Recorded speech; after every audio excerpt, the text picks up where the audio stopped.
You're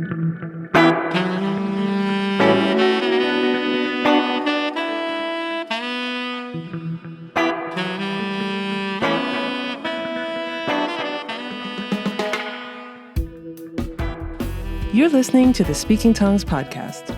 I'm your host, El Charisse.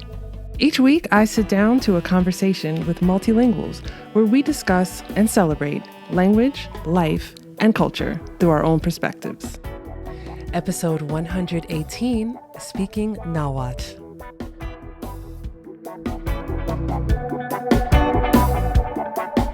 Hello, language lovers. Thank you for joining me for this episode of Speaking Tongues, the podcast and conversation with multilinguals. This week, I'm so happy to share this conversation with Kwi and Daniel about the Nahuatl language. In this episode, we start with a land acknowledgement and a call to action to support indigenous communities. Kwi and Daniel talk to us about how they each grew up with the Nahuatl language and how they've learned more about their cultures as they've grown up. We talk about the construction of Nahuatl and variants within the language. We talk about the evolution of the language through generations and through the influence of colonial Spanish language in Mexico. Kwi and Daniel tell us about community-based efforts to reinforce Nahuatl language and culture and how we can respectfully engage with the community. Thank you again to Kwi and Daniel for sharing your language and heritage with all of us. If you enjoy episodes of Speaking Tongues, don't forget to subscribe, rate, and review the Speaking Tongues podcast on Apple Podcasts, and like and subscribe on YouTube so that other language lovers like ourselves can find the show. Special shout out to Speaking Tongues' recent supporters and patrons, Heidi L., Linnea H., Pat N., and Yari A. If you've been a longtime listener of the show or even a recent listener, you can now pledge ongoing support for the show on buymeacoffee.com or on patreon.com. And as you know, I wrote a book. My food zine of international language and cuisine, Taste Buds Volume 1, is available now for purchase. Check social media for the sneak peek inside the book and make sure you purchase one for yourself and one for your friends. Holidays are coming after all. Links to all platforms are in the show notes. Okay, let's chat. Welcome back to another episode of Speaking Tongues. I'm here today with Kwi and with Daniel. How are you both today? I'm doing good. Thank you for having us. Yeah. We are going to be speaking about the language of Nahuatl. And I'm so excited to learn from both of you today and to have this conversation. We want to start this episode with a land acknowledgement, an indigenous land acknowledgement. And Kwi, I will turn this over to you to say a few words to acknowledge our indigenous people of the Americas. Nineki nikistoslen titztoque pan masewalme tlali, masewalme lenape, masewalme kich, tongba, wan masewalme kalapuya. Um, I want to say that we are on lands of the Lenape, the Kich, Tongva, and the Kalapuya people. Um, And then also as well in regards to that, it's not just acknowledging, but also follow it with a course of action. You know, wherever you are, whoever's lands you are on, every single community is different. And then how it looks for me is with the Confederate tribes of the Warm Springs Reservation. They don't have access to water. Um, they mostly rely on bottled water. So there is a fund in our link in our bio on Speak Nahuatl to fund that water drive. Thank you. Thank you for sharing that. I will add the link to that in the show notes, and of course with other of your links so that people can get in touch with you as soon as possible, or they can find more information. Perfect. I like to start each episode with the same question to both of you. What is your first language, and which languages have you learned to speak? I can start. Well, my first language, well, it became Spanish. That's my mother tongue. Um, and so, when I crossed over this colonial border, I learned English, and that's why I'm speaking English now. When I was younger, this is something that, over the years I found out, wow, I'm into language. I'm into learning languages. Once I was done with Spanish in high school, my teacher was also a French teacher. Mm, So they taught Spanish and French, and they said, well, just come on and learn French. It'll be easy. I'm like, okay. So I learned, from her, and then a little like a year into college as well. Um, and I wanted to learn more. Like I wanted to speak. I wanted to, but I think it's more focused on like studying the language more than speaking it. right. And so that kind of discouraged me, to continue. And so for the past 6 years, I've been learning Nahuatl. And throughout those years, it's also me learning about my family, and how Nahuatl was also spoken um, in our family. There's still Mm, words that we still talk about, especially it has to do with cultivating corn. My uncle telling me, how they cultivated corn and when. So like these words that he was saying, I'm like, wow, those are Nahuatl words. So, wow. That's exciting. hmm How about you, Daniel? For my case, I actually started learning English and Spanish simultaneously, so I didn't exactly have just one language that I was learning. I am the youngest out of four siblings, so I did get English in the home and outside of the home, and I did speak Spanish with family members as well as sometimes in school, but like words here and there. So, but I started getting older, especially in the first grade. I didn't really get that much Spanish in the classroom, except for maybe a word here and there from teachers who also didn't speak it. So, I guess my colonial journey was a little bit more direct because I didn't get to learn now what growing up, and then it was like Spanish sometimes, and then more English only, and it kind of just, I guess in layman's terms, it kind of happened, but it didn't really just happen. It's those things that if you once you evaluate them, then you're like, oh, okay, this is what happened. So my first languages was English and Spanish. Okay. When did you start studying Nahuatl, Daniel? I started learning it. I want to say yes, it was in the year 2016. I Okay. had already been wanting to learn for a variety of reasons, most more personal than anything, because well, it's part of my ancestral language that I got. I'm first generation and not being taught the language, which was it's pretty sad to know. But the Mm, upside is that I am learning it. So it's since 2016 on my own as well with the help of organizations such as La Tapasoli and uh, any resources that I can find online. I've been able to learn the language, and I would say my number one contributor has been my mom. Even though she didn't always utilize it in the community, she did. Her mom, which is my grandma, and her dad on occasion would speak to them in Nahuatl. My grandma mainly spoke Nahuatl, very little Spanish. My grandpa spoke more uh, simultaneously Spanish and Nahuatl. So, and she left the community at a young age, a lot of factors due to economic reasons and personal mm, reasons. So she left, and so, but however, she does have a lot of memories, and because that's all she was ever spoken into, whether it was a good comment or maybe could have been a worded better comment, anything that was said to anybody in any language, she got it all in now as well as any with community members. So yeah. whenever I talk to her, I really try to ask her like to search for memories and see what it is that how they spoke, because as we'll mention later on, there has been a couple of changes as well as revitalization, and that's been the journey since 2016 for me. Wow. That's so exciting. I think that's really exciting. I'd love to know about the language itself. I'd love to know uh you know where are we hearing the language spoken, particularly in Mexico or in other parts of the Americas? What are some hallmarks of the language? How do we form sentences, etc.? And I'm really eager to have this conversation with you, partly because I will admit my own ignorance in not realizing indigenous languages, even in Mexico or in Central America, etc., and not realizing how widely they are spoken to this day. I mean, I've learned because I've done my research, but I'm thinking about like growing up and when I was younger, not realizing that, Mexico particularly is not just Spanish speakers, so there are indigenous languages and indigenous culture there. So I'm really excited to learn about the language and some of the history behind it and where we can hear it spoken and how we use it.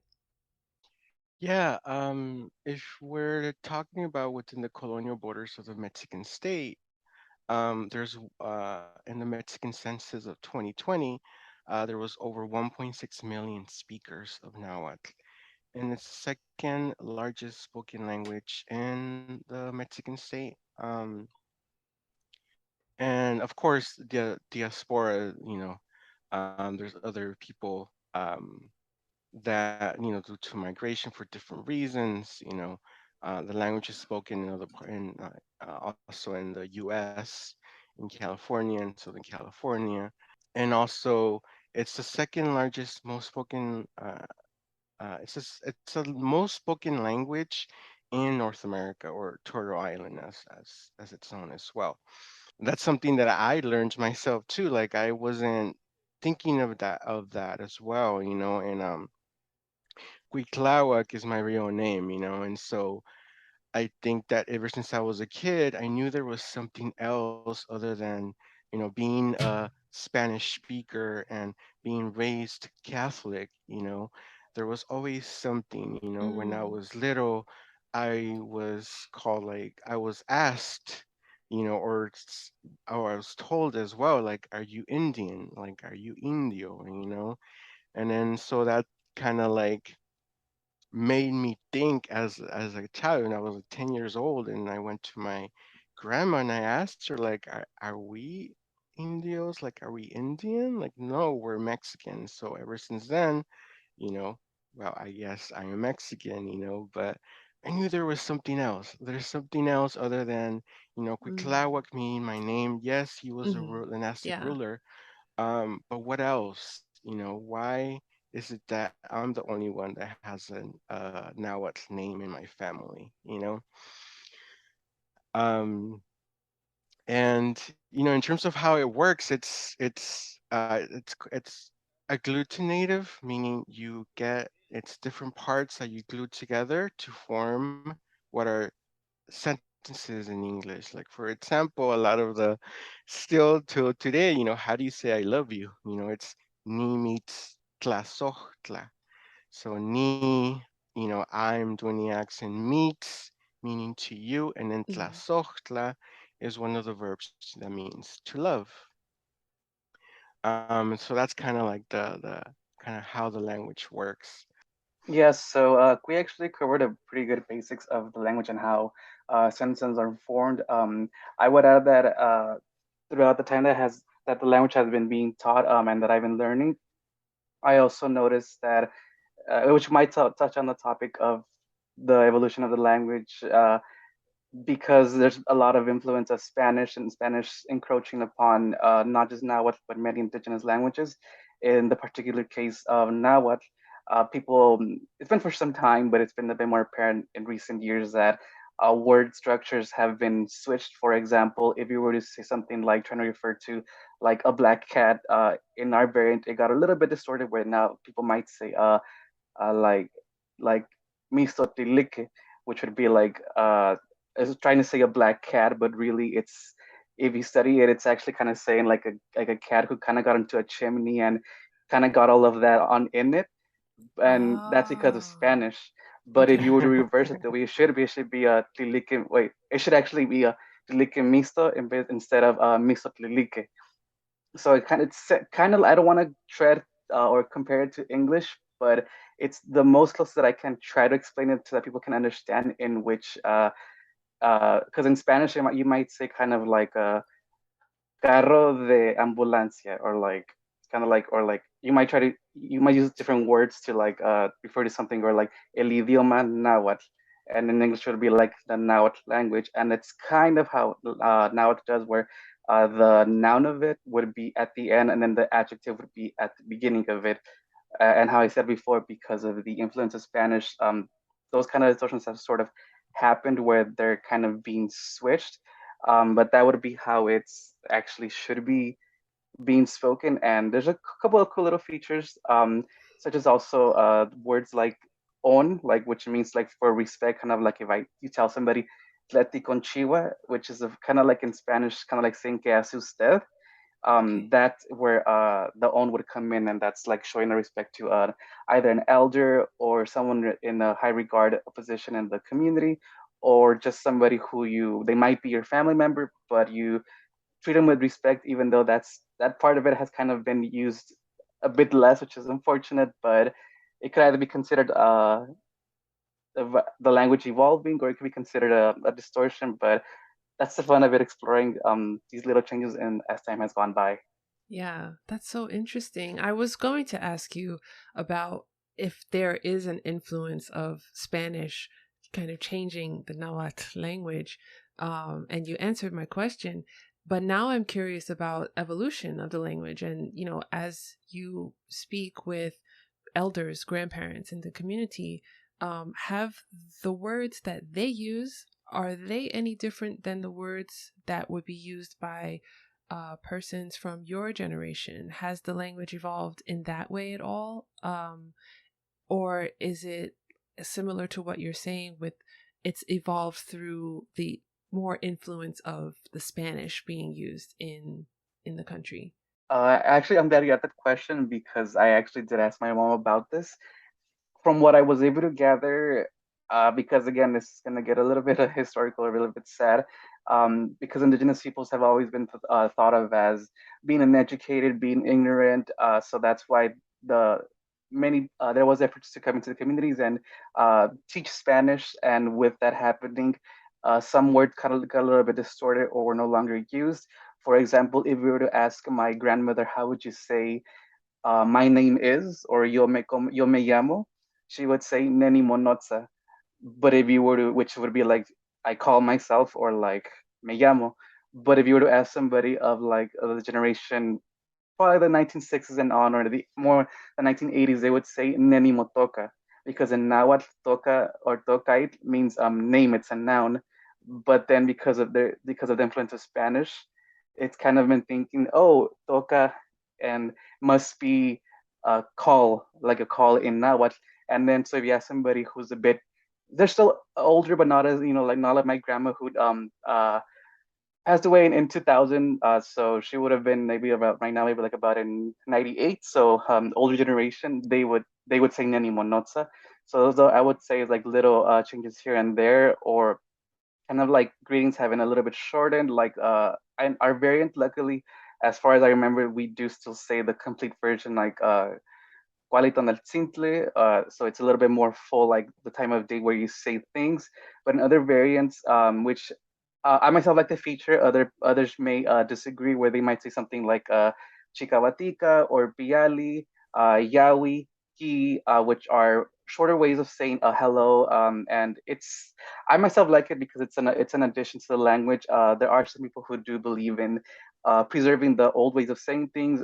If, in my opinion, I believe in keeping both because it's a way of connecting to the past, the recent past, might I add, and then our present times. So I would say, yeah, Spanish influence has been encroaching, but because of the revitalization efforts, people are studying and seeing where we should reclaim, because our language is very rich and it's able to, you can say a lot of things in the language. As for example, I won't get too much into it because it's actually politics, but I was trying to find a way to see if my mom would understand the concept of gambling, and I just decided to say, oh, okay, tome mawiltiles, which is domin, which would be like money, and then mawiltiles or mawiltilisli, which would be like a game or that kind of sort of thing. And then I said the word to my mom and I said, "Do you understand it?" And she said, like kind of like money to bets, like money for bets. And I'm like, "Yep." And that's the concept of gambling. So really, the language is able to form words and sentences all on its own. And I would say that it's definitely not a negative to have influence from other languages. I just do believe that we just have to be careful in making sure that we're not we're questioning enough to where we're preserving the language and letting it evolve but not distort it, and now we're just thinking in another language but speaking it in Nahuatl, if that makes any sense. Was there ever a period of time, and I feel like you've both touched upon this a little bit, but was there ever a period of time officially when uh, people were not allowed to use Nahuatl, or they were um, persecuted for doing so, or kept from certain activities or certain parts of life because they were speakers of Nahuatl? Or has it always been a part of families? Has it always been able to thrive out in the open? So historically, it has been oppressed. There was actually a time when during the Spanish, colonization, where even one of the kings wanted to make Nahuatl the official language of quote unquote New Spain. Um, because this is an indigenous language of Mexico, and we're talking about just one. And nowadays there's 68 indigenous languages in Mexico. Some sources say that when the Spanish arrived, there was between 200 and 300 languages. Now, Nahuatl is a special case because it was used as a lingua franca. It was used as a language for people to communicate across different nations.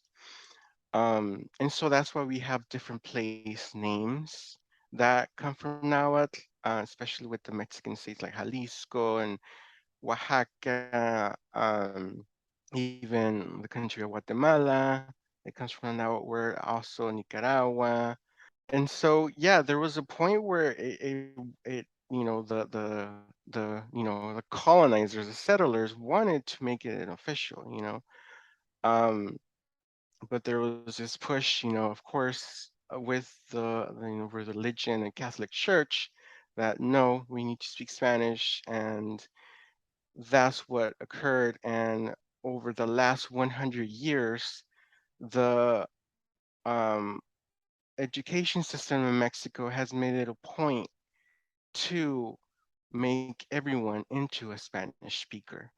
And it almost seems like every part of the Mexican government that has to do with indigenous languages, it's mostly about preserving them and documenting them, just preserving the knowledge. Um, I don't know, that's how I see it. It's just mostly preserving the language. There's not that much efforts from the actual Mexican government to teach, to continue to teach the languages. So it's mostly a lot of community-based efforts. It takes people, the own people, to continue the language. Yeah, for sure. Are you familiar with the different I don't want to use the word dialects, but I would imagine a language spoken by, you said, 1.2 million people varies in such a big country. Are there variations in Mexico with the language, and what do you know about how the language varies throughout the country? Well, there's 1.6 million, over more. 1.6. Uh-huh. There's Sorry. also a figure of 1.7, and to be honest, I think it's higher. Why? Mm, Because it's a colonial government, that's doing this census. Yeah, it evolved independently. Each dialect, and the way that I see the word dialect and variant, kind of the same, just a variation of a language. mm, And it's in different parts, like there's a variant in Durango, Nayarit. There's a variant in there's variants in Central Mexico, Morelos, and the one from Guerrero. It can be divided into different states, into the different regions. The Huasteca, there's 1 million speakers there in itself. It's been well preserved there because it's mountainous. It's very humid, and a lot of the mm. words that have survived, even in other places, are the ones that have to do with cultivating corn. the ones that have to do with, growing plants, and Mm. also knowing that, indigenous languages, not just Nahuatl, not just the ones from Mexico, but our languages are land-based. So Yeah. those words, are well preserved, and there's some, if you find a lot of sources, it's a lot of books written not from our point of view, it's from an academic point of view, an academic lens. So you will find sources that say that some dialects are not intelligible, but over Mm. the past years, from my experience, they are intelligible. There's even also the Nahuatl from El Salvador that's considered its own language, and I'm able to Wow. understand it. So, We actually touched again a lot of good points on how much it's spoken and how the senses are taken, and how you actually mentioned Al, the word dialect. I myself have a little bit of a difficult time. Like, should I mention it or not? Because how we also said it really just means the variation of the language. It's a synonymous to variant or variety, but because of the stigma, especially in Spanish, saying dialecto and the way that it's been utilized, even up to this day and age, it is used in a disrespectful manner. So that's what gets difficult about using the word. Even just beginning to say things like dialect or variant, people get they have mixed emotions on using that word. But what is a but again, there's words in now that are still having, I would say, can be translated into Spanish, which has been the case historically and temporarily, such as like how we already might know, like aguacate, tomate, which would be like aguacate, tomate. But it's also been even in recent words that have been historical as well, but recently used, such as like quilites, which is and now it would be like quilit, or it's like herbs that you can eat, essentially any edible herb, and that's been what is it like the what's it called, the language still having influence in modern day Mexico. But then going back a little bit to how it was mentioned on the census taking, it gets a little bit tricky because for some time, because of the stigma of being indigenous and assuming indigenous identity, some people who claimed it or could have claimed it did refrain from the census, or they might have been a bit uh, weary of really saying that they were, especially to the state, so they were not sure they should answer. But now we have a reverse thing that's happening in the day and age where the now anybody can identify as indigenous, and anybody can say, as long as they say a few words in the language, they can be registered as a speaker, which can be a bit problematic because then it's like it went from an extreme of you have to be know Spanish to be considered indigenous to okay, even if you say just two words, now you're considered. So that's what gets tricky, especially because in previous times it was shunned upon, and now it's some people are reviving it, but some people are outside of the community, especially not even necessarily within the communities. People are trying to revive the language, but they're doing it for personal gain, which it's okay to gain stuff from something. However, if people aren't giving back to the communities, then the communities are essentially doing what has historically been happening in this colonization, which is giving, but receiving very little or not receiving much at all, which I do find a little bit troublesome to say the least, because again, it really does come back to that term of respect. But the language again, it really has been how we said, it's been the community who has uh, made sure that the younger generations still speak it. Like for example, in our community, they actually did release a documentary earlier, like in 2019, on which I didn't even imagine. I never imagined that we would actually be known, because our community it's pretty isolated. It's I remember how to get there actually. You there's roads and everything, but you still have to take like a long road, and it's in a desert region known as the Mixteca Poblana, which actually uh, propels a lot of indigenous immigrants, not necessarily even to other parts of Mexico, like Mexico City or Puebla, but they leave directly to the United States, which leads into them just really losing the language and parts of the culture. Although I will like to note that because again, I know the community somewhat well. There's still events like the Carnaval, which is a syncretization of the Carnaval that's done in like Europe, as well as the festivals are already happening prior to colonization. So those things still occur. But and then regarding intelligibility or unintelligibility of the language. People might say that it's difficult to understand, or but it's because they are either non-native speakers or they're not exposed to the language, and another option which would be that they're not studying it.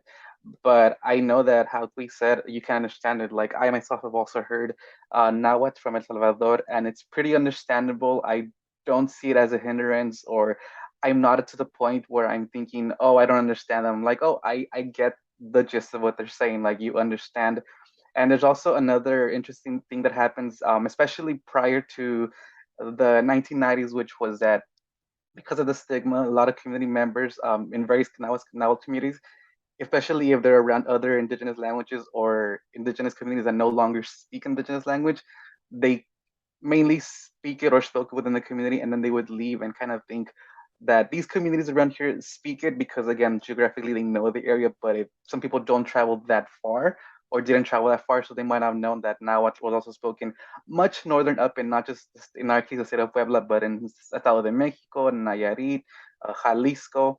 And I actually did have a story once where my mom did say that there was some people from a town in central Puebla, also now with speaking, and we have a lot of them actually living here in the community that I grew up in LA. They went over to help something with the church over there. I'm not sure why I wasn't there. It happened back in the 80s, but they went to go help with decorations of the church, and they were just speaking in Spanish because assuming that we might be they might not speak it, so they just didn't. But some community members just being like, well, it's who we are. They just spoke it, and then they understood it, and then they actually said it now. So you understand us? And they were like, yeah, it was a little bit different, but we understand you. And then from then on, they just started speaking in Nahuatl, which goes to show that as long as people get a bit exposed, they'll understand. And one other thing that happens is that people might get a little bit in disagreements on, well, my variant, we say it like this, but we say it like this. Like, for example, the word, if you tell somebody the word for why or por qué, for us, it would be tleca. The classical, it would be tleica. But if you ask somebody from the town that the people who were in our hometown, they would say tlika.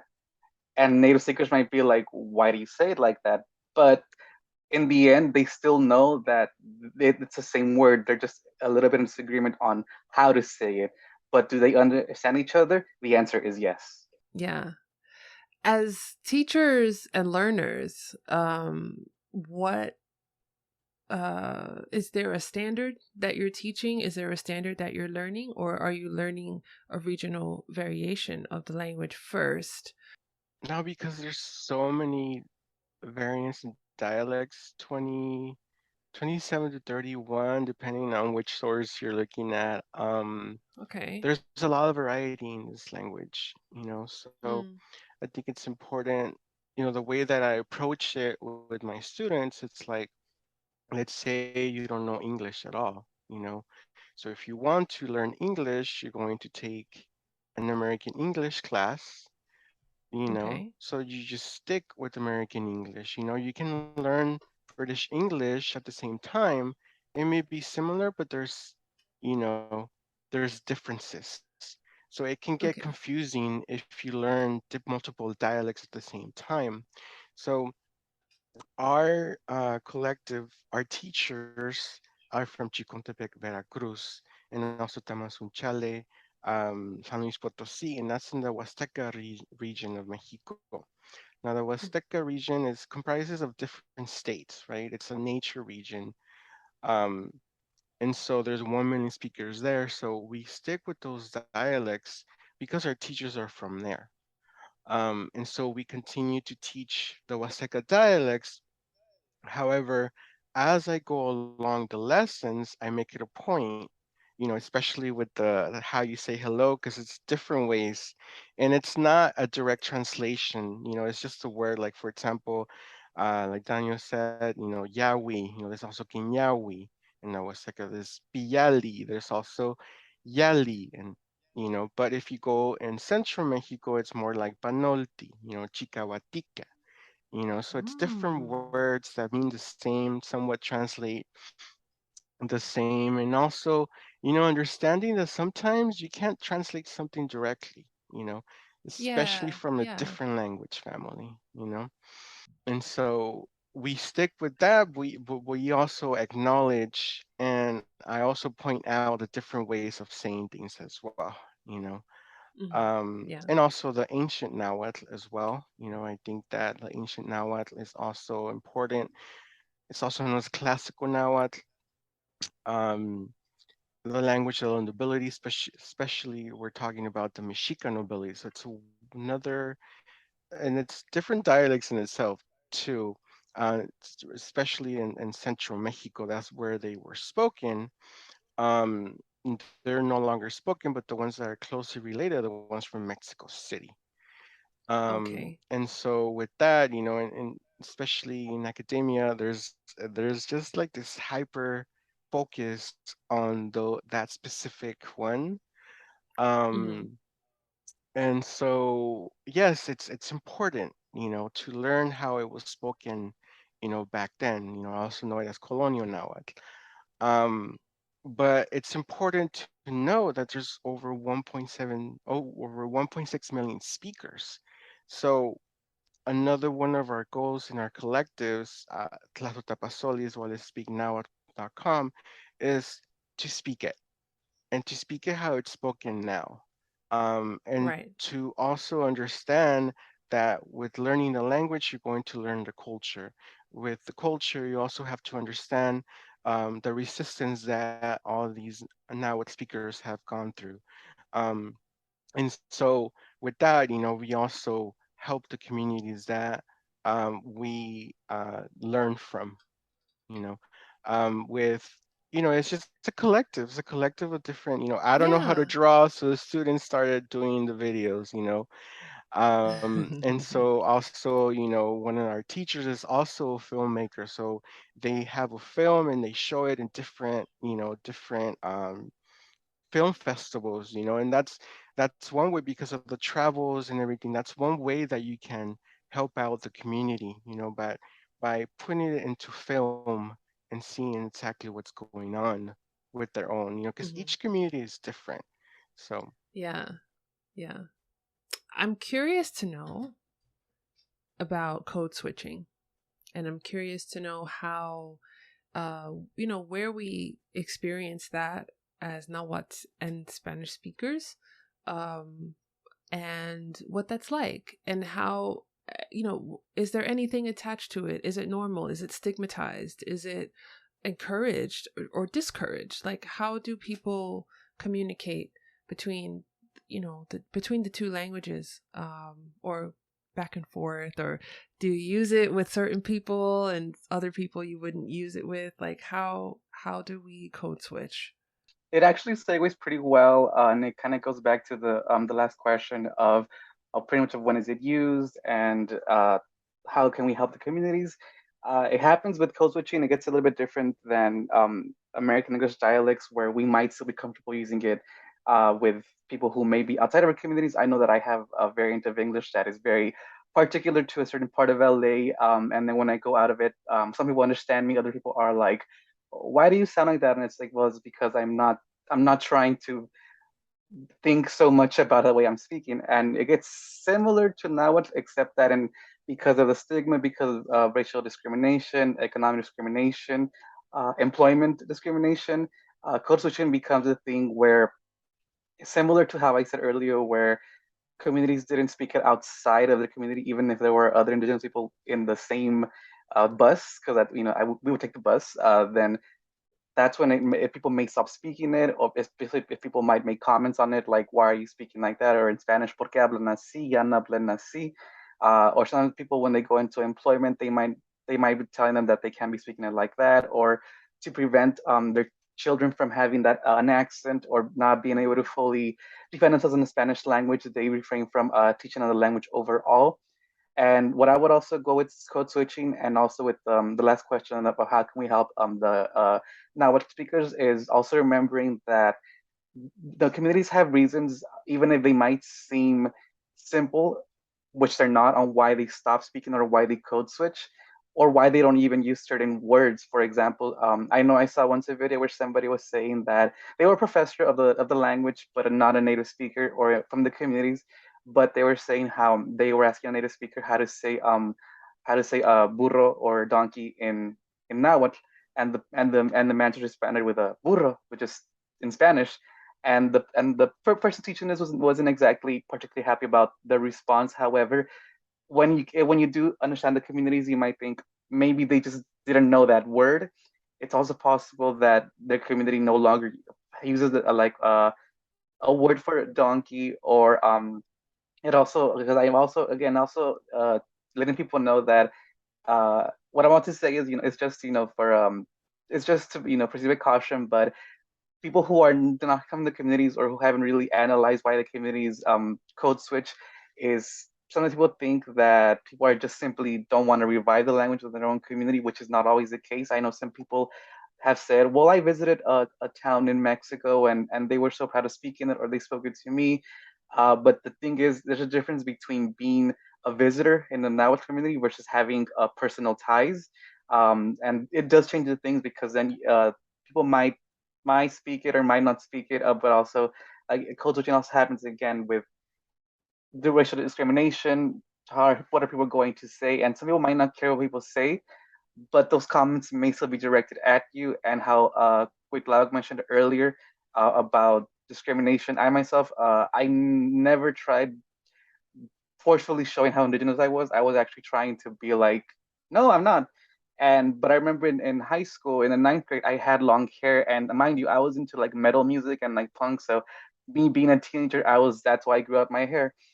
But the community had no problem in going Indio, and they would make like they would make northern, like plain natives like war cries, which my community, we never did that. So it was just like you're just meshing up communities. I don't know why. And which is pretty sad to know. And there's other reasons why I'm sure why they directed at me, not just because I'm indigenous, but also the way that I am. And it goes back to code switching, where even if one refrains from speaking it in public, just the appearance of looking indigenous is already enough for some people to maybe not even code switch at all. But I guess in a positive light on who might code switch, it used to be, at least in the case of our community, and as well as many communities, where the language is spoken not just in the home, or but also spoken in the streets. And then once people would go into certain gathering places, such as like a plaza, where people sell their goods or anything like that, then they would speak with community members of other Nahuatl speaking communities. And that's when they would come back to what is it to Nahuatl. And they make another reason why code switching may happen is, like, for example, also in our community, we are one of three languages in the region. So it's not just Nahuatl, but there's also Ngigua, which is also known as Popoluca, and then there's also Mixtec. So there's three different languages, and I know, so from what I've heard from people that did leave the community sometimes, to sell their goods, they would use Spanish because they didn't speak the same language. They would speak Mixtec, and how is a Mixtec speaker going to understand a Nahuatl speaker? So that's why sometimes people would close it. In a nutshell, I would really tell people to be a bit more mindful on why people code switch. It could be that they're ashamed and that's it, but it could also be that there's more to it, and it could be the reasons that I mentioned. Yeah, I definitely understand that. It's sometimes what does come out, in our classes, it's the trauma that has been passed down because of all the discrimination. Mm. And I think that, you know, as a collective, what we provide is a safe space for, because we've also, attracted native speakers, and sometimes native speakers like Daniel, where the language kind of stopped with them, but they want to come back to it, it's a space where you're able to speak whatever language you're comfortable with, um, and so I think that that's also important, the way that I see it with code switching, because I was mostly also raised on the border, like I was exposed to English. So it's not that I'm saying that it was easy for me to learn English, because it's a very difficult language to learn. Um, but I think that, creating a space where you can speak whatever language you feel comfortable with is also important in language revitalization work. It's interesting because as you're talking, and especially about the reasons why people may want to code switch, and being respectful in communicating with speakers of indigenous languages. And I'm thinking about something, and I don't want this to come out wrong, but if it does, my heart is in the right place, I promise. I'm thinking about how Mexico specifically has become such a tourist destination, particularly during the pandemic. I feel like people were going to Mexico, and especially to the resorty areas, a lot, and they were, going back and forth to Mexico, and they felt safe doing so. And I think about, like, I haven't been to Mexico yet. I have not yet had the pleasure. I really want to go someday. And what I think about as a future tourist to Mexico is, okay, I'm here in this space, and I am taking part in what is a colonial construct right now, and especially with Spanish being spoken.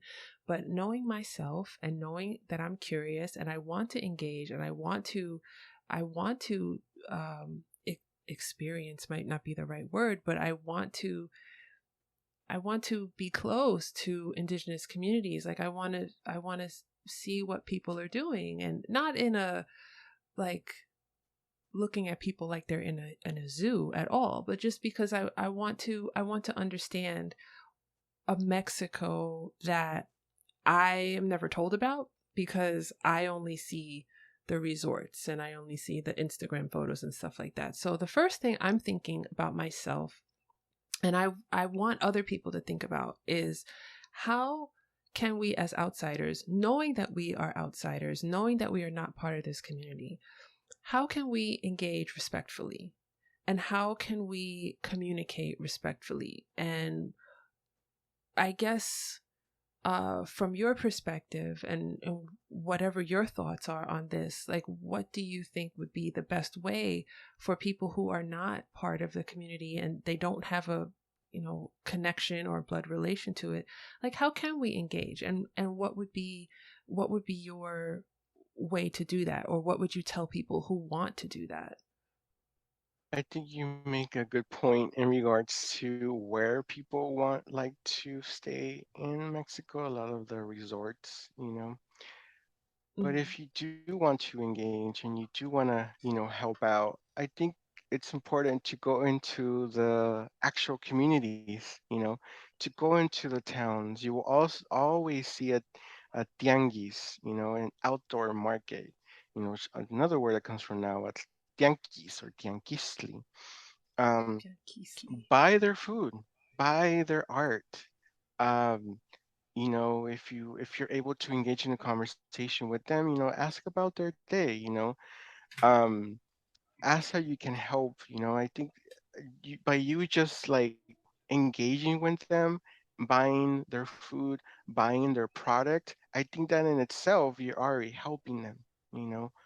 Um, and that's something that I also incorporate, and within my life too. I think that it's important to not buy coffee at a corporate company and just buy the local coffee, Yeah. um, buy, go to art shows, of Black, Brown, and Indigenous and people of color, um, share it, share with other people, share if you went to a restaurant and you love the food, you know, put it in your story, tag the restaurant, that could be like, oh, if I go there, then I can go there, you can tell your friends, I think that's one way. Yeah, so first Okay. of all, actually, I would like to acknowledge, Al, you actually did a very good job about of pretty much practicing what I spoke earlier, which was to be careful and mindful on when you're saying things, because I do believe that what you said was actually pretty good.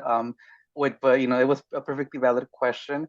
But even then, I would say that even myself, as someone who does come from indigenous ancestry, because I was removed from all of that, even someone like myself has to be mindful that I may say things that are a bit ignorant, or I might say things that could consider like a microaggression, which again, it could be unintentional. It's just because I've been removed from it.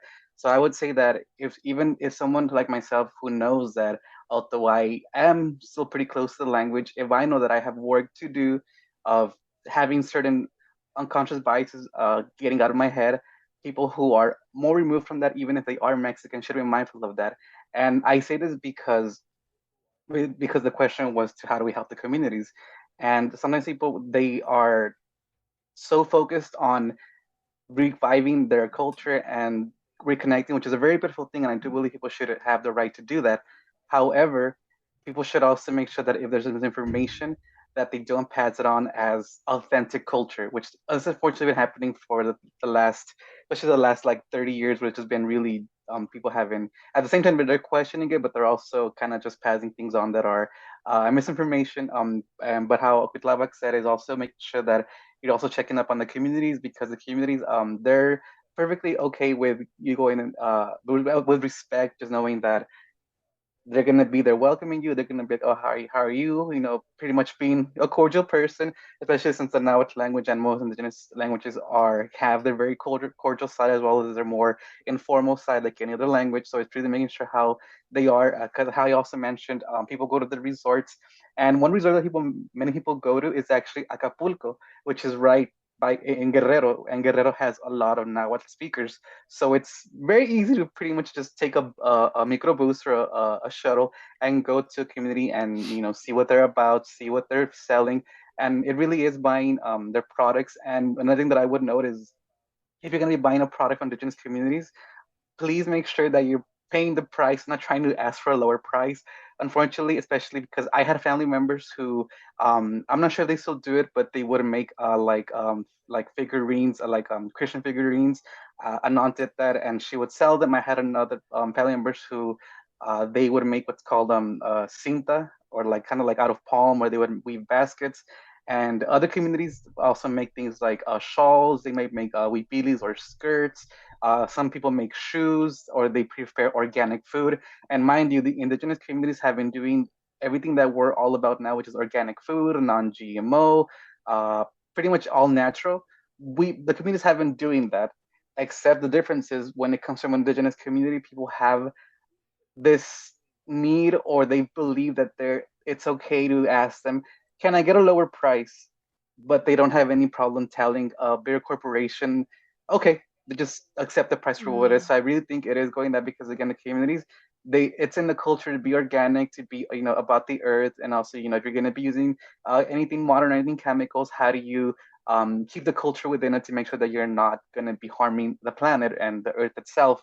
Because again, a lot of these things take time, and a lot of these cultures have been preserved also because of economic needs. So, like in our community, the Mhm. tenates or tana, as they call it over there, they were made, and they're really not found anywhere else but in that community, and and so there has been even from neighboring communities that have Mm. exploited the local artisans, and they try to just get the least they can pay, the better, essentially, which has not been a very good thing because again, a lot of these people are trying to feed themselves, they're trying to feed their Mm. families, and because there's Mhm. also this lack of promoting mental health and making sure that we communicate effectively, especially back in, I would say, from the 1900s to 1970s, it was very difficult for people, especially men and women in their own right, how to express what was going on because a lot of parents were not, they didn't want to go back and tell their kids, yeah, this is all I was able to get.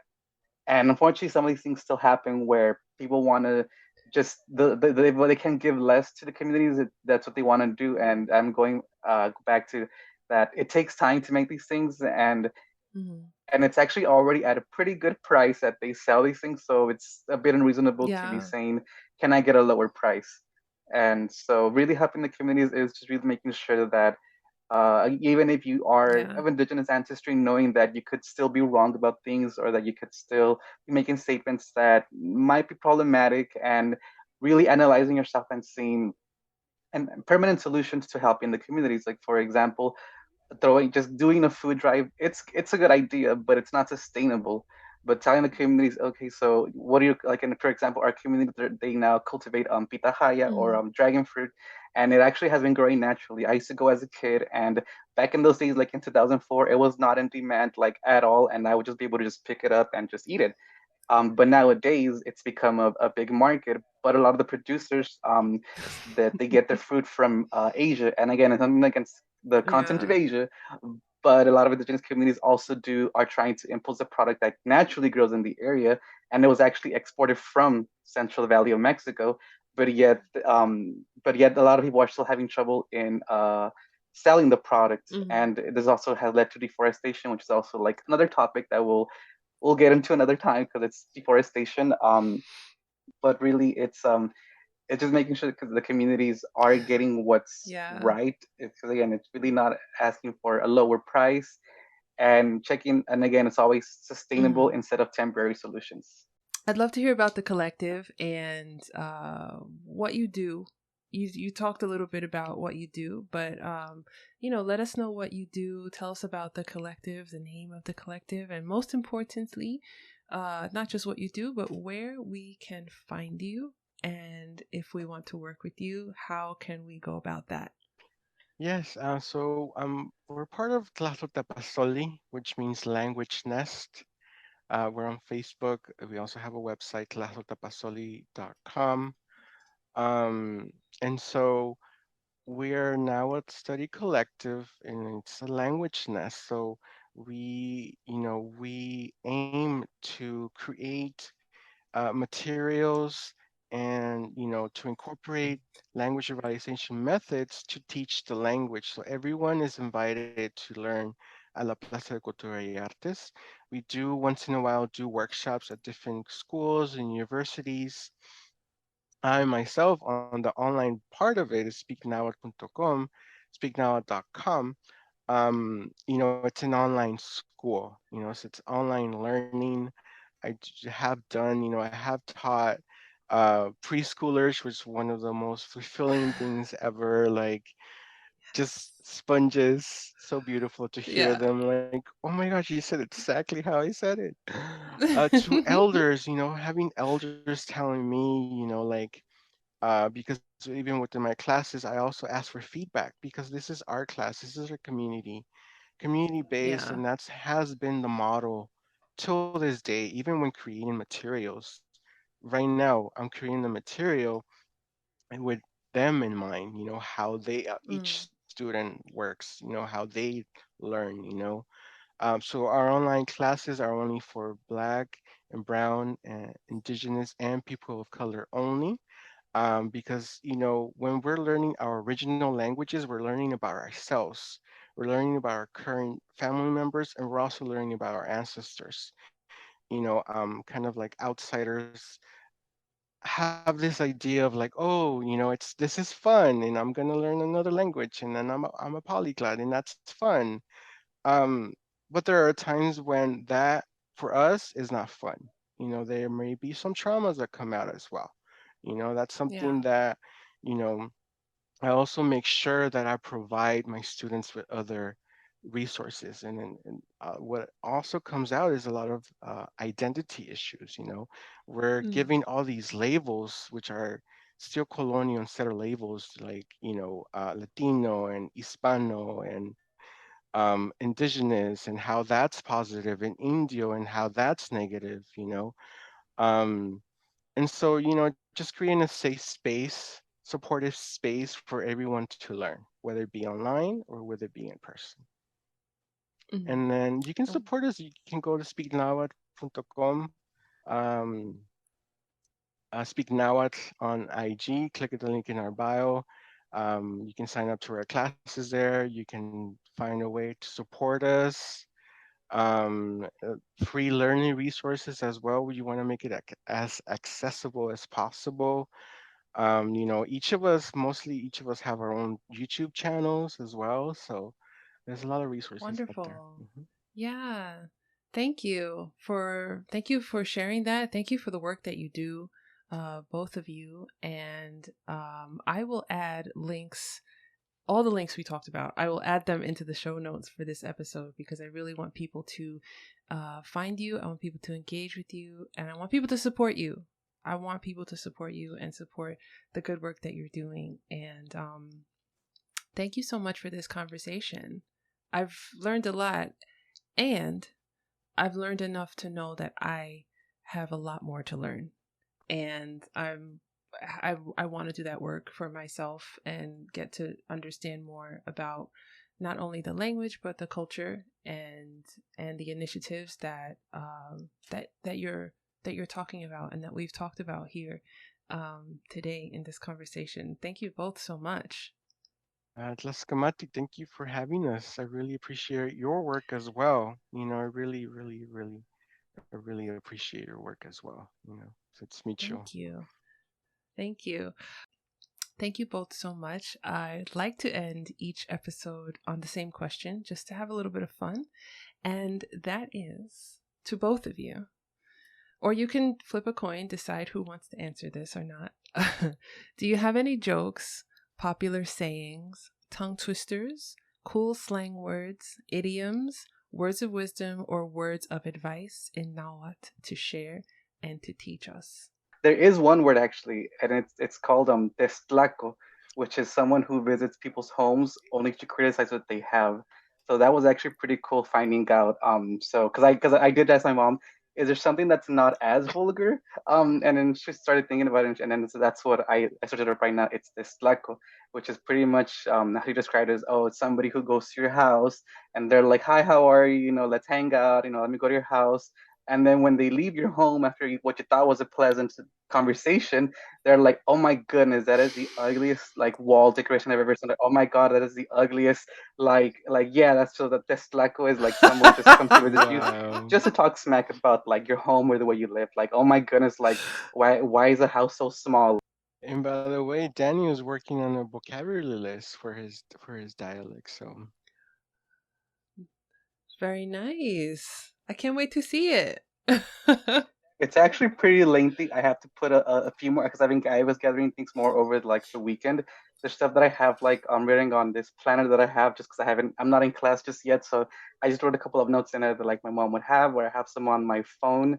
But yeah, but then I also like to acknowledge the collective because since day one that I got to the Placita, the Casa de Culturas y Artes, I felt welcome and I actually felt pretty safe at every moment, and I was actually worried about going just because I had met people previously that when I wasn't searching it, just when they just came across me in life where they wanted me to be indigenous in a certain way. They Yeah. would never say it, but whenever I wouldn't be what they consider indigenous, and it was like, oh, then you must be ashamed. It's like, no, Mhm. like, but when I came here since day one, I always felt welcome. I did not feel any pressure to automatically became indigenous or I always never questioned and what is it it was always I always knew that if I wanted to share something that it would be up to me and eventually I did I would say not just with Tlawat but everybody in the collective all the work they do I really do appreciate it because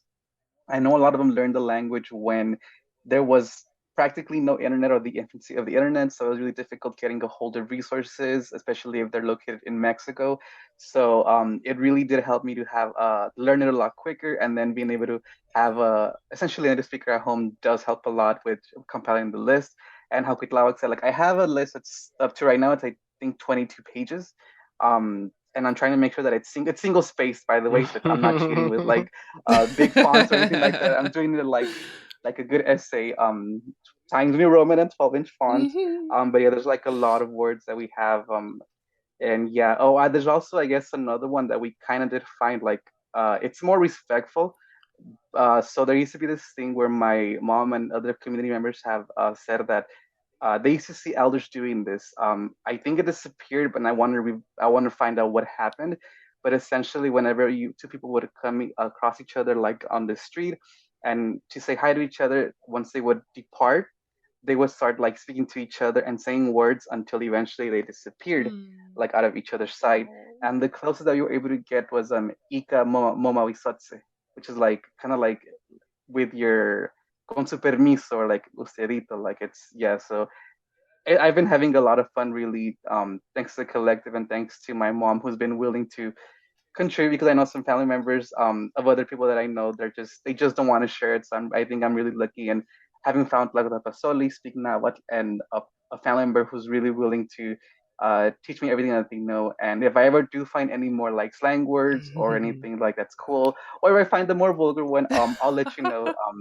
Do you have a word or phrase or something for us to answer this question? Well, Kwitlak? so because Spanish became our language, there's there's this one where like we say doña, no seas doña Chuy, and I think that's very particular of my family, not necessarily like where we're from.